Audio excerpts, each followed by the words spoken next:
My name's Nate Schaller. I am the president of PPAF. Good morning. Thank you guys so much for coming. We've got a great keynote ready for you guys. Just want to say, first off, let's take out our cell phones and put them off. Not on vibrate, not on silent. Let's take them and turn them off. Don't want those to go off in the middle of Chuck's presentation and embarrass anybody. So, little housekeeping. Thank you to all the volunteers yesterday at the golf tournament.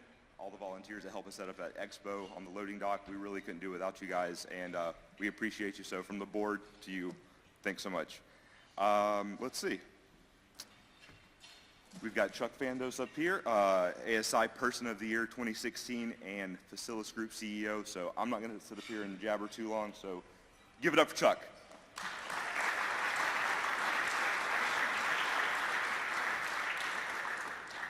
Morning, everybody. Thanks, Nate, and thanks, PPAF, for having me here today. My name's Chuck Fandos. I've been in the industry for 30 years. Started a distributorship in 1988 with my wife, Susie, and have been in the industry ever since. And it's a great industry that we're in. I mean, the relationships that drive this industry are tremendous. I feel like I found the perfect industry for my talking skills, my drinking skills, my socializing skills, and it works out really well. So I started 1988 a distributorship called Gateway CDI in St. Louis, Missouri. We grew that business to about 30 to 40 million and sold it at the end of 2015 to a British company called Brand Addition. And I became involved with Facilis Group in 2005. Facilis Group is wow, those lights are, I feel like I'm 16 again with the police behind me. But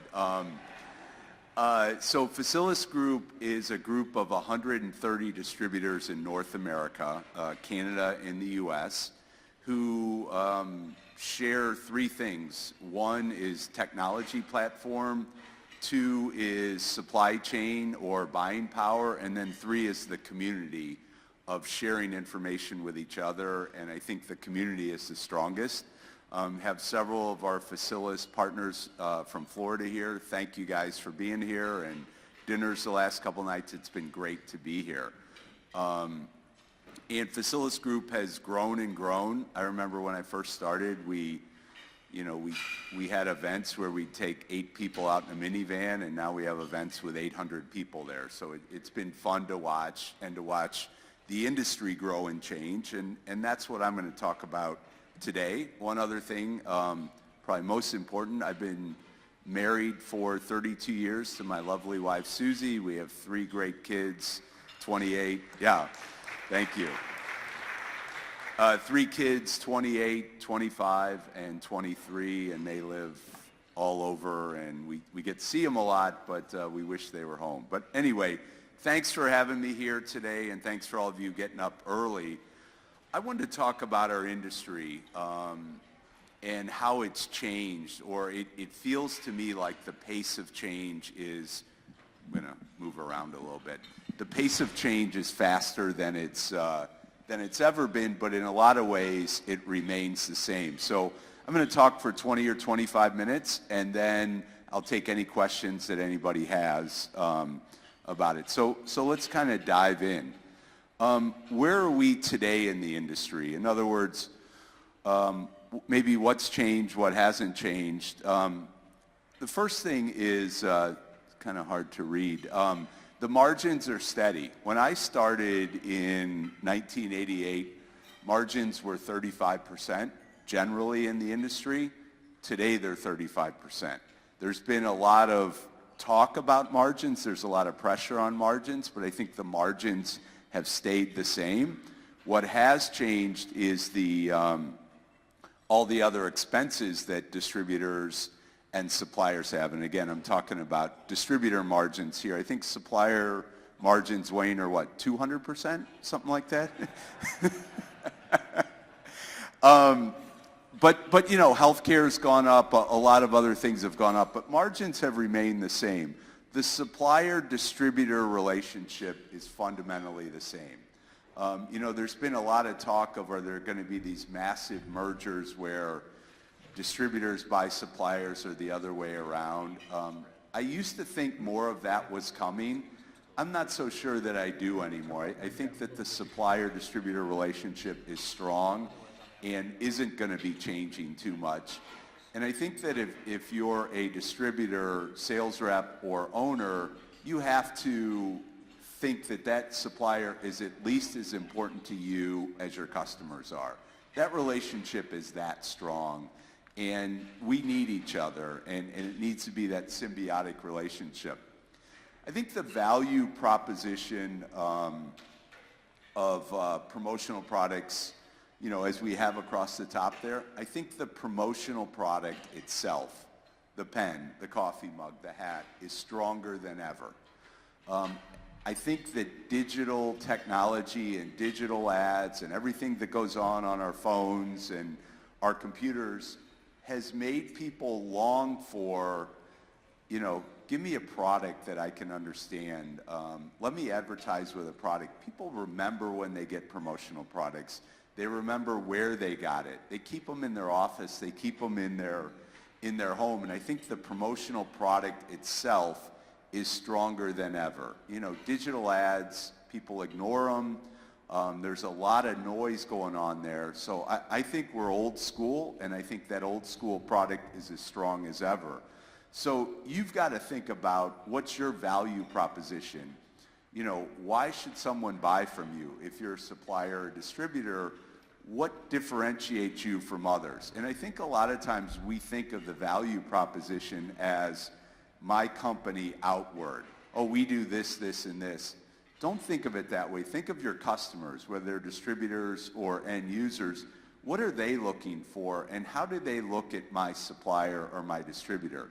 Am I adding value to them? And if you're not, change what you're doing, because they're not buying product from you, they're buying an experience from you, and you've got to think about that. Some of the things I'm going to talk about today that are changing are tariffs, mergers and acquisitions, and compliance. Yes, it's getting more complicated. Yes, the world's changing quicker, but every industry's changing. Get over it. Change with it. Proactively change. Don't be a victim of change. Seek that out. So where's the industry today from a sales volume point of view? As you see in 2017, and these are based on PPAI numbers, the industry grew 9.3%. ASI was using a number around 5%, but 2017 was a very strong year, and we're 9 years into a really strong recovery, and we have the longest bull market that we've had. And that's probably why we're seeing a lot of merger and acquisition activity as well. It's a strong market right now, and it looks really good. $23.3 billion. I think ASI is using a number of 24.5 or something like that, but they're pretty close. This is pulled from a PPAI monthly ITR report that talks about not only our industry through a survey of a lot of companies, but what's going on in the economy in general. And it looks at different industries, leading indicators, and it's showing for the long term on the right side that 2018, between now and the end of the year, we're going to see slowing growth. That's the prediction. 2019 is predicted as a mild recession, maybe flat to down 1%. Now, politics, tariffs, and things could change that. And then 2020, accelerating growth coming back. We haven't had a recession for 9 years. That's a long time. So the feeling is there's going to be a mini correction, and we'll see what happens there. This takes a look at, through the first half of the year, our industry numbers. And if you look at the top, probably hard to read, current growth for the year, 5.9%, suppliers at 4.9%, and distributors at 6.5%. The numbers to the right on phase talk about business cycles that go like this. Generally, it's felt that, we're beginning to move into a down cycle, as you saw before. Supplier outlook for 18 for the total year, 3.8%. Distributors, 4.6%. You see that's a pullback from what I showed on the previous slides, showing down roughly 1% next year, and then cranking right back up in 2020. Do I believe these? I don't know. They're predictions. They're by economists, but it's pretty scientific how it works. I think we're due for some type of correction. I don't think everything always just goes like this.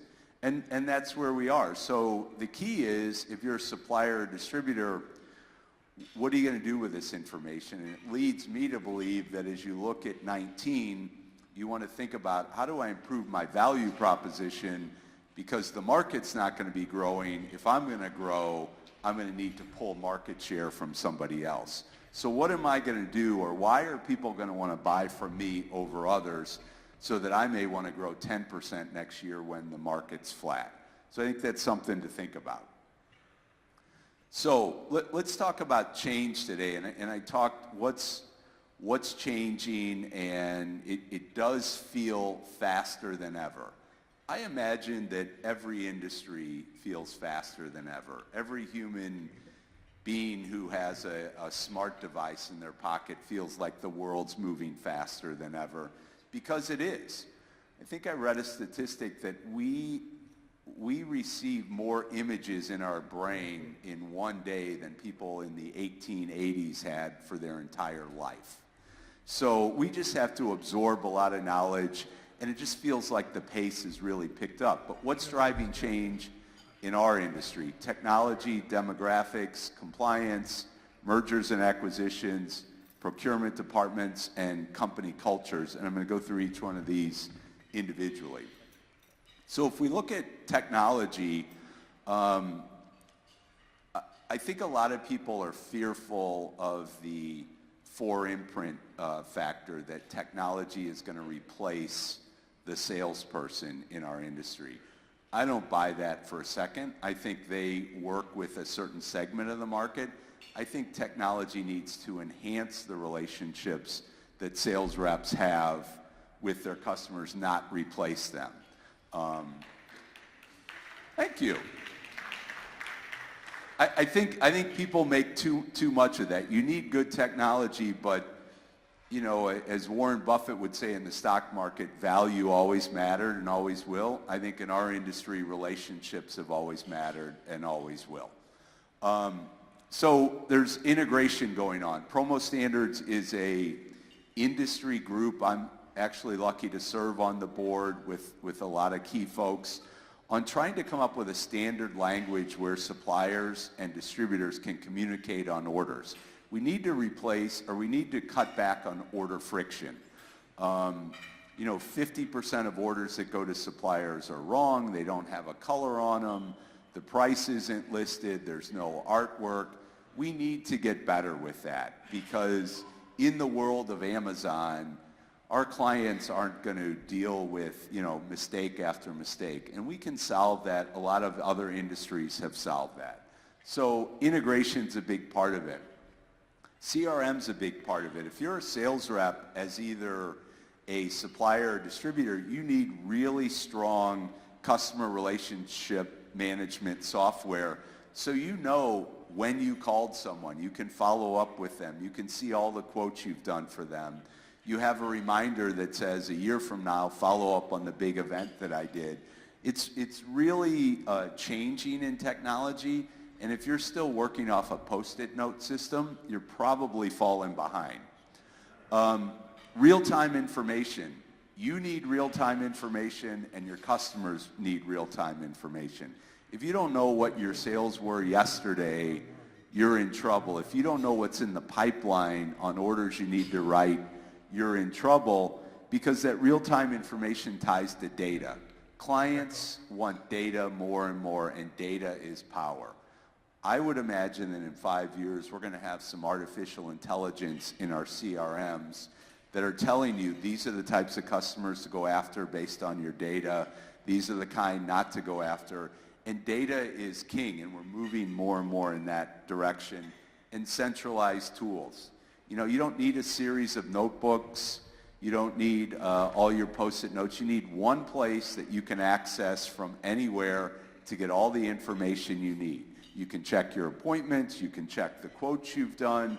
Gee, I need to follow up. So technology is changing in all industries, but in our industry, if you're not there, you need to get there, because that is going to disenfranchise people if they're not on board with that.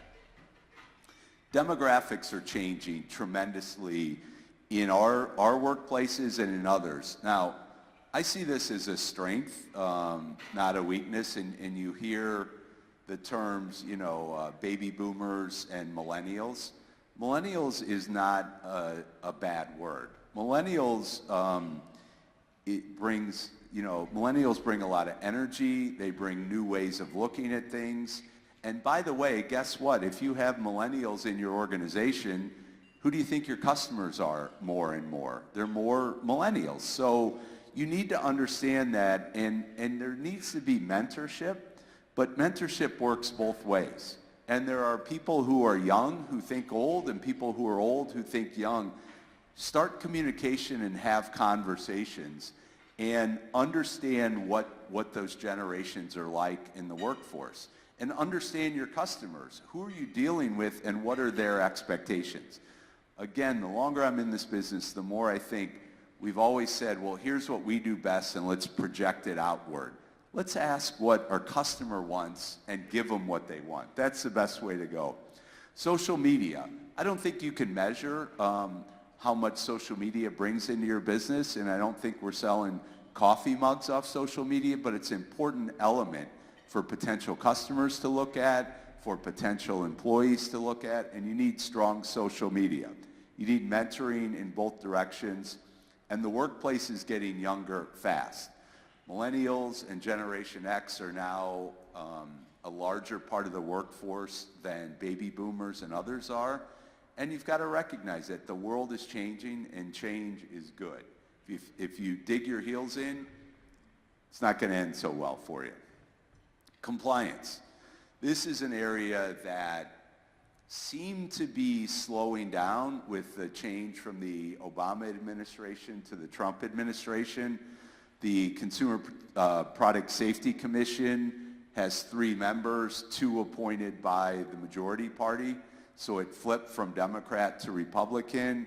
They've kind of pulled back on recalls and things like that, and that's mostly for children's items. But the state of California, which has Prop 65, is changing the rules. Prop 65 is the 1986 Clean Water Act in California that started out trying to have safe drinking water, now covers 971 chemicals, of which they can test for about 6 of. And it's a challenge. It basically says that if you ship products into California or sell products in California that have these chemicals in them, you have to warn on those products. What's changing about Prop 65, the end of this month, is now you have to begin to warn on websites and in catalogs. That's new. So you have to think, well, how am I going to warn on my website? Do I want to warn everybody? Does someone in Iowa want to see a warning that this bag could cause cancer or reproductive harm? Or am I just going to deal with it on the California order? So there's a lot of people trying to figure this out, and there's more questions than answers, but that's a big change coming. GDPR is the new European Privacy Data Act that, you know, if you look at everything that's gone on with Facebook sharing data, et cetera, there are new laws coming in, including GDPR. California has one coming in 2020 on how do you use customers' data? Are you selling that data? Are you running it through artificial intelligence to figure out what to do? So that's changing a lot. Data security is a big part of that. Credit card information, PCI compliance, it's always been there. Again, these are things that are not going away. I think they're going to ebb and flow. And if you think you're a victim and, gee, I don't know how to deal with this, you're going to be left behind. You've got to deal with it just like you've got to pay taxes. You need to do things to register for. So compliance is a big part of who we are. I think the industry's done a really nice job in training people through PPAI, but it's a growing area for all of us. Mergers and acquisitions. The left side, I don't know if everybody can read it in the back, 65% of the largest suppliers and 50% of the largest distributors are now investor-owned. That is a big change from 5 years ago. 5 years ago, our industry was not looked upon as hot. I think it was looked upon as maybe old school. We're hot right now. Look around the room. We're all hot. Look at Barry. Look at that. Investors are in there. We're in the 9th year of a recovery. There's a lot of private equity money out there, and they're looking to buy in our industry. And I think that by the end of the year, you're going to see another 5 or 6 major acquisitions of suppliers and or distributors, because you hear about these funds with $10 billion, $20 billion, $70 billion looking for investments. So, if you own a supplier or distributor, think about your exit strategy and what that may look like. Do you want to sell to investors? Do you want to work with people in your company to take over, either through an ESOP or something else? How do you want to look at that? We're hot right now. There's lots of money. And one of the things I worry about is where are new business owners coming from? I'm Greek. I grew up in the restaurant business. My parents were entrepreneurs. All their friends were entrepreneurs. I'm a firm believer in small business is the secret sauce of America. And more people work for small businesses than large businesses. But the under 30 percentage of people under 30 who own businesses is lower than ever and shrinking. So who are these future owners going to be in our industry? I think they're working at suppliers and distributors now, and we've got to find a way to incubate them into owners or, develop succession plans, because we don't want to all be private equity owned down the road. That takes the fun out of the business. That takes the relationships out of the business. But we've got to think about that. I think it's a problem that the industry is going to face in the next 10, 20, and 30 years. And I think we all have to think about, this is a great business. We all have really good lives. We feel blessed to be in this business. But how do we keep that going forward? And we've got to play a part in that as well. Another big change that you don't hear a lot about are procurement departments, purchasing departments in the end user companies. And it's not just the IBMs and the Googles that have procurement departments, it's smaller companies too. And savings are the most important measurable to those folks. You got to understand what you're dealing with. There is now probably as much information, all of us who grew up in sales, there's thousands of sales books that you can read on how to find prospects, how to grow your business, etc. There's hundreds of books now on procurement and how they go about it. And it's a science the way sales is. And just as a sales rep is compensated on selling more, procurement people and purchasing people are compensated on savings. So if they can negotiate a contract with you where there's some kind of rebate at a certain amount, or you can guarantee them savings off of list, that's how they're bonused. And you need to understand that's the game they play. Understand who you're working with. More and more contracts, more and more statements of work are out there. Even for the $10,000 accounts, you're going to see more and more of this. So have a good lawyer, understand your contracts, but don't be afraid of them either. It's just part of the world that we live in, like regulations. They want data. They want KPIs to be able to measure. Make sure you understand that data. Rebates to customers, they're asking more and more. If we do a certain amount, can we get a percentage back? Or can we get 4% on everything we buy? Guess what? That's how they're compensated. And they're also taught to take relationships out of the equation. Don't get too close to them, because that'll cloud your thinking and you won't save as much. So understand that early in the game and build the relationships later. They're generally going to buy on who's got the best data, who's got the best price, and you can adjust on the fly after that. But procurement departments aren't going anywhere, and you know, the largest account I worked with probably 15 years ago didn't have anyone in purchasing. It's Edward Jones, a multi-billion-dollar investment company, and now have 200 people in purchasing working there. That's how the world has changed. Cultures, and I think this is good in change, and this is an area that we can all affect the quickest. What is culture today? And I think, again, looking at empathy as we talked about clients, your culture is what people say about your company when you're not there. You know, you might say, well, I just got a new foosball table, so we've got a great culture, and we have, you know, every Friday in the summer we get off at 2 o'clock, and aren't we great people? Well, maybe, maybe not. What do people think about it? So how do you build a great culture? Clear expectations. Make sure people understand what the expectations of their jobs and the company are, and have a strong work ethic.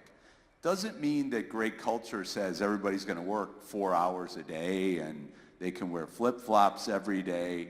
Culture is something that you need to breathe life into all the time. And it can include hard work, but it also includes communication and winning together with those expectations. People need to understand how businesses make or don't make money. And I'm a big believer in you need to share financials with people so they know what's going on. You need a scoreboard if you're going to have a strong culture. Are we winning or are we losing? We're down by a touchdown. We're up by a touchdown. People need to know that. If your culture is just based on mojo, hey, everything's going great, that doesn't mean anything, especially to millennials. What exactly does that mean? Explain to me, you know, gee, our sales are up, but we're making less money. Well, our margin dropped from 35 to 29. Let them understand what that means and run them through some scenarios.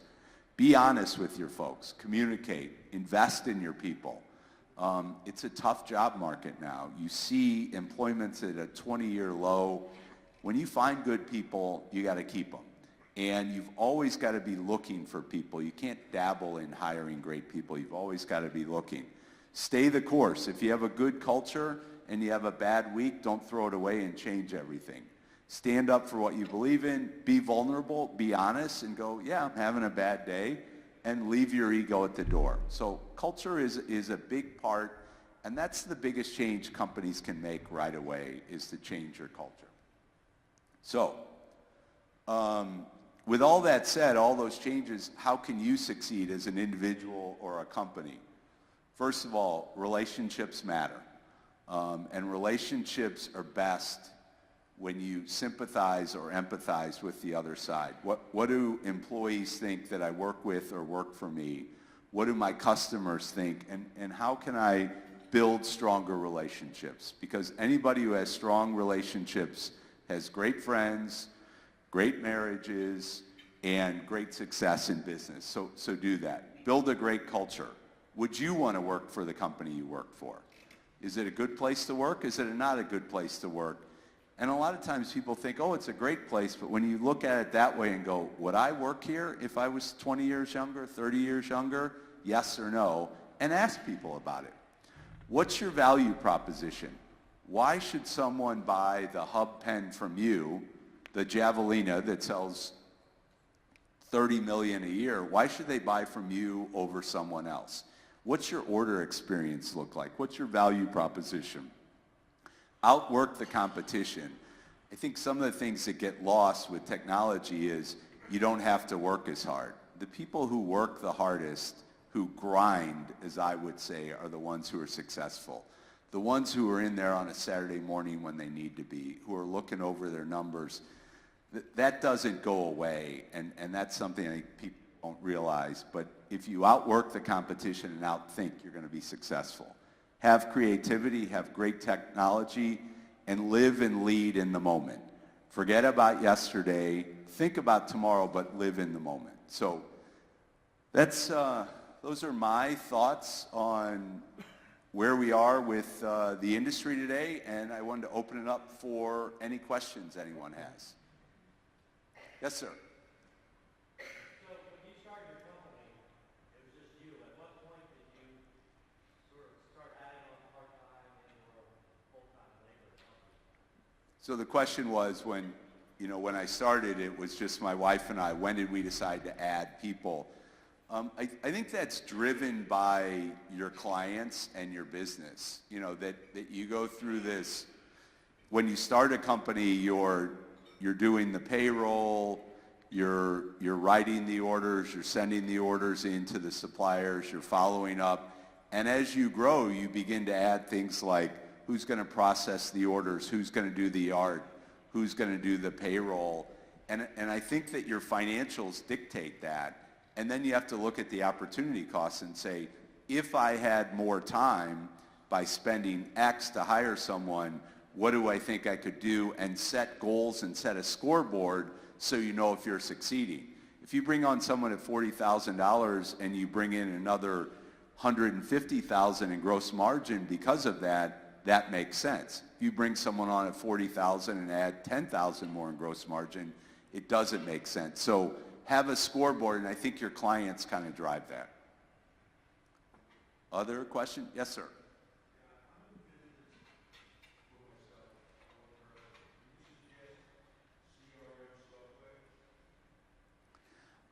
Yeah, there's a lot of, in our industry, there's a lot of great ways to get it. You have to decide first, do I want to get CRM software that is non-industry specific, or do I want to align with some industry folks? And there's a lot of directions you can go in. Do you want to affiliate with someone? Do you want to sell your business to someone? Do you want to subscribe to some other things? I can talk to you afterwards. There's a lot of options out there, and it starts with, do I want to keep my company? Do I want to affiliate? Which way do I want to go? I would go with an industry provider who understands the industry rather than just going to a straight CRM, because you want your CRM tied to your orders. Otherwise, I think CRM by itself, buying the software, it's like the Nordic track of the software business. After 2 weeks, you're hanging your clothes on this stuff. Other questions? Yes, ma'am.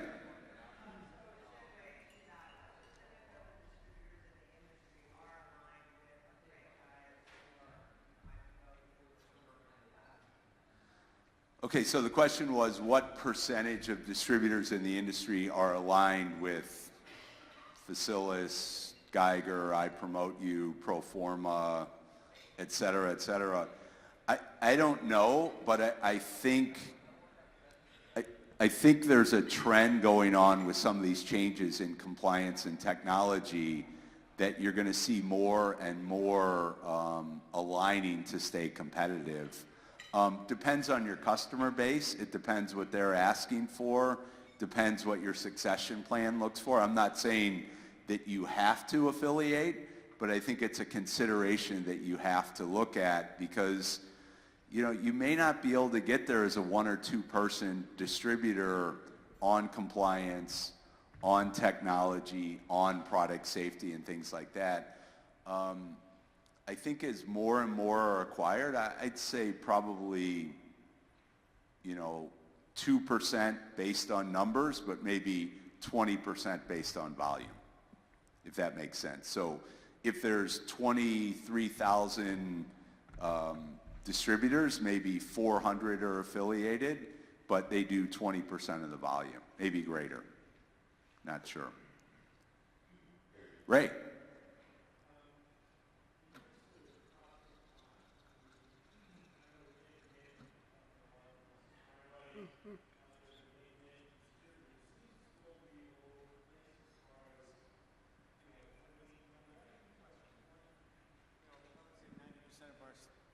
Percent of our products are compliant, but then the other 10%. So one, my understanding is, and that could be right, just the packaging that the products are packaged in has to be marked, and it doesn't matter where it's going, if it's going to New York or Texas or whatever, it still has to be marked. It doesn't, because ultimately you don't know where that's going to wind up. That's one.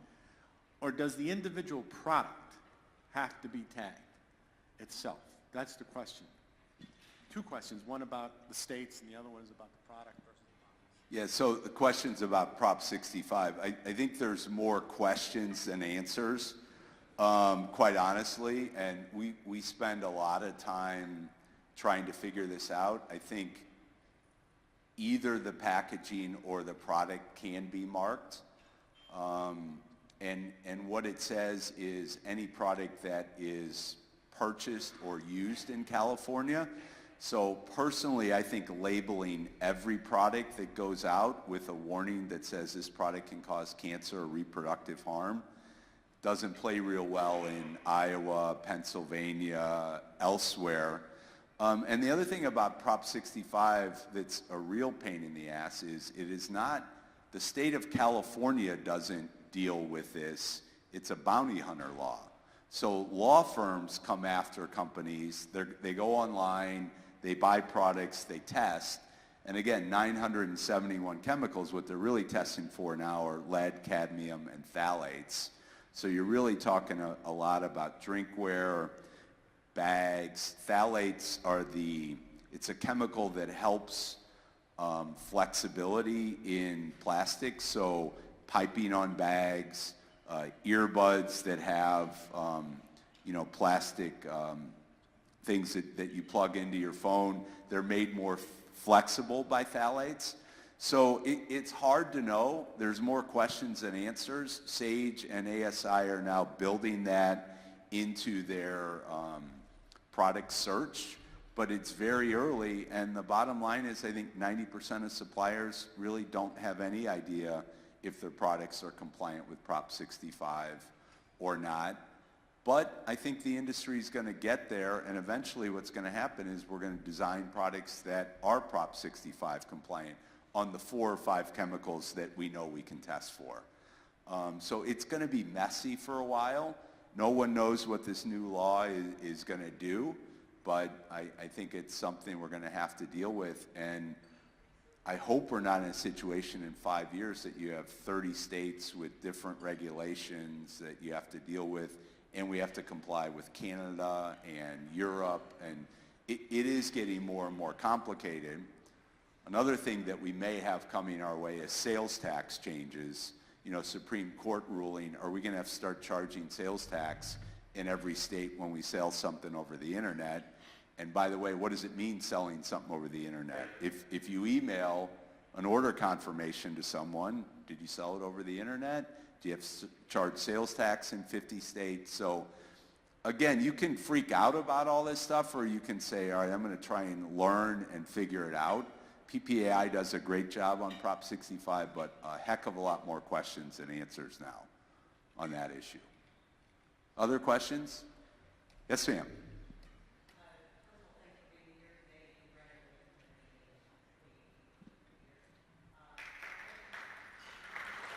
Thank you.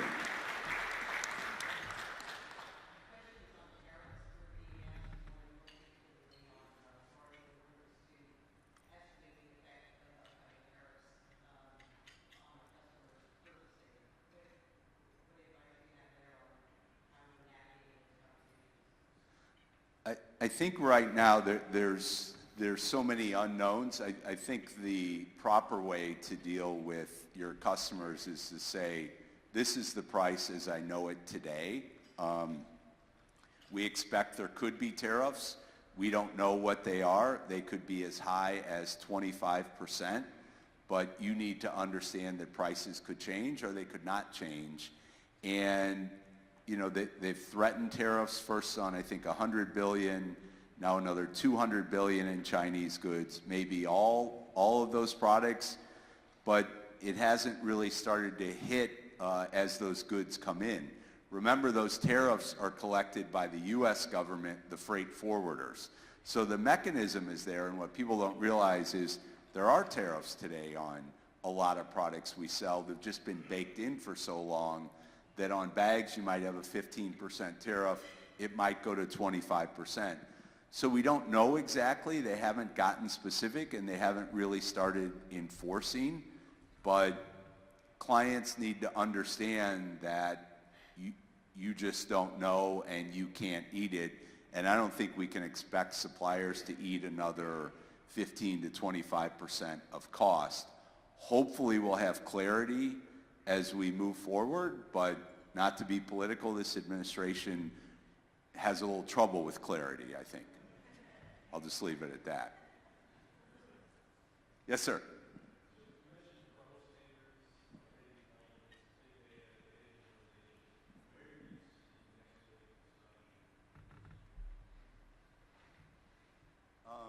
I think the next wave of disruption is integration between suppliers and distributors. I think, and promo standards is there. You know, I was at a PPAI conference last week, and one of the sessions was on artificial intelligence. I don't think we're there yet. I think we're behind on things. I think a couple years ago, I thought maybe there was huge disruption coming. Now I think disruption is going to come from 1,000 cuts in different areas as people figure it out. I don't really, so a lot of people feel Amazon's going to be a huge disruptor if they choose this industry. I don't think so. I mean, I think we exist, thank God, because of the imprint. If we sold blank goods, we probably wouldn't have an industry and there'd be huge disruption. Amazon could take it over. But that imprint and the nuance of that and the nuance of delivering to this hotel's dock between 2 and 4 make for what distributors and suppliers do well. So I think we're going to have a lot of change, but I don't see that disruption because I think that personal relationship is still going to be there. But maybe your customers only want to talk to you when they've got a new product launch versus if they want to reorder something at 2 in the morning, they should be able to do that with your technology. But I don't see the huge disruption I saw along, maybe 2 years ago. And I also like the promotional product more than ever because it's tangible. And boy, you see people killing each other to get a t-shirt at a football game shot out of a cannon. You go, okay, people like our stuff. Other questions? Yes, ma'am. So in terms of talking about relationship between suppliers, distributors, and the industry in general, what do you see as the role of the regional association and the future of the regional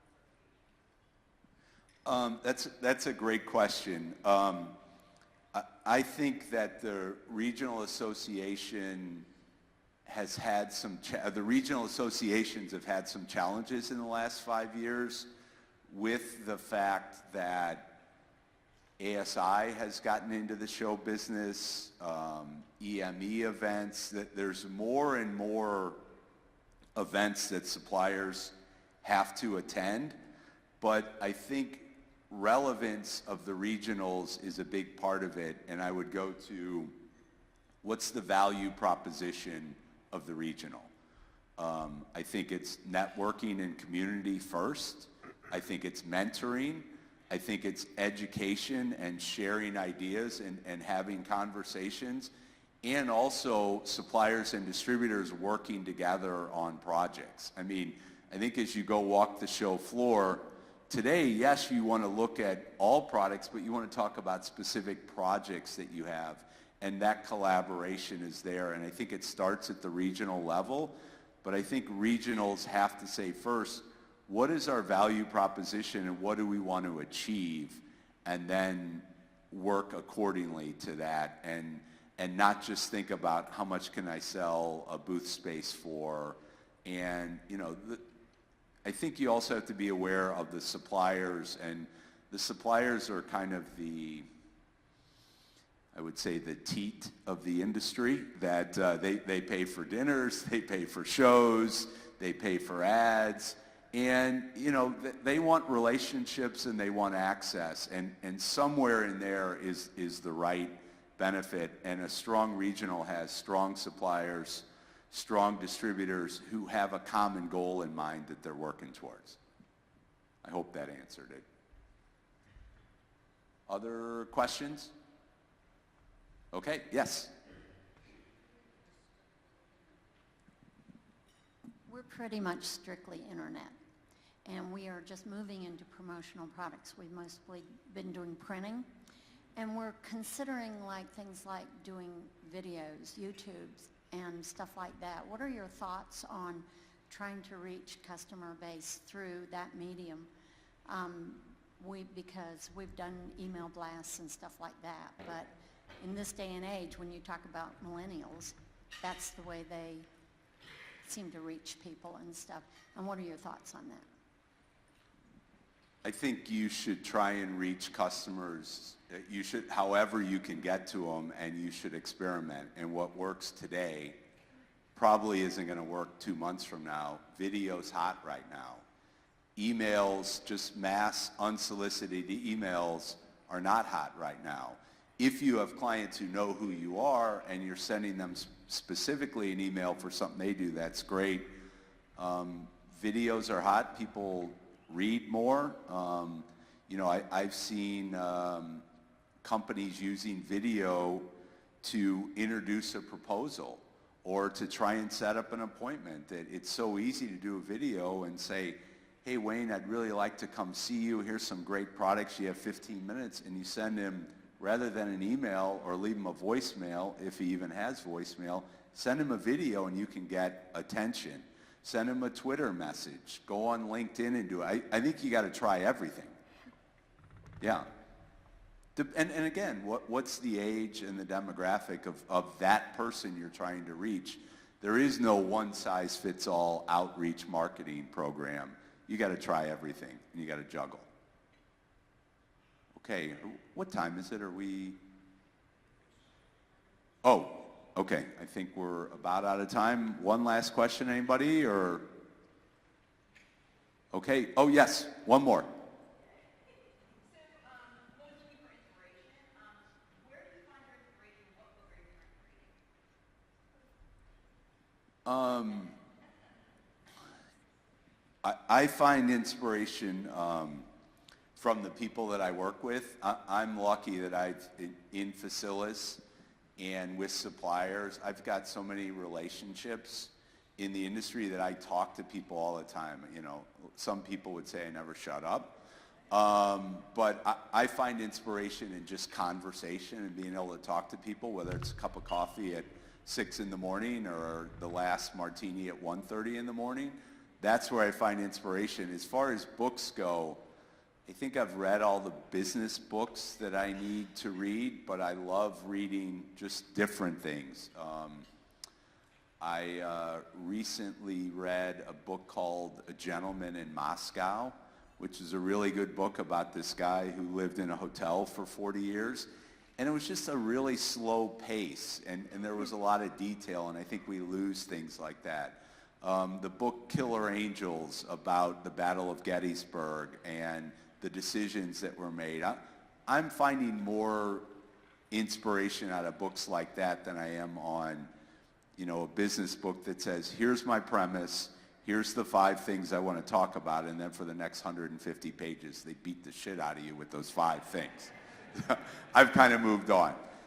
So anyway, thank you all. I'm around all day if anybody has any questions.